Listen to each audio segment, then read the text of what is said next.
The greatest brands, the reason they are getting so much attention, I mean, there's multiple reasons to be fair, but a huge chunk of the reason, if you really analyze it, is they're showing up everywhere. And that's a challenge, right? Because if you're showing up everywhere, it takes a lot of resources to really go heavy on some things.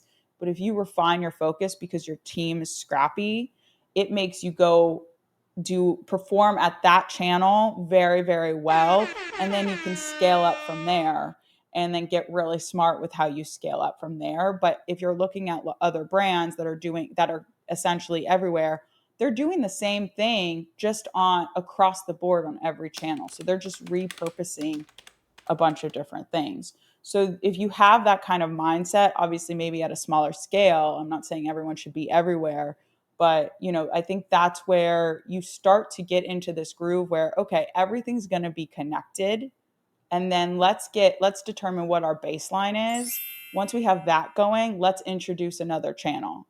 And then once we have that going, we introduce another. And then we just keep kind of growing and growing from there.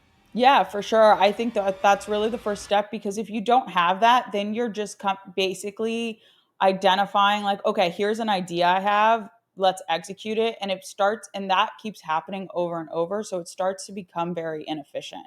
But if you're like, okay, this is our goal, these are our marketing goals, these are our sales goals, these are our business goals,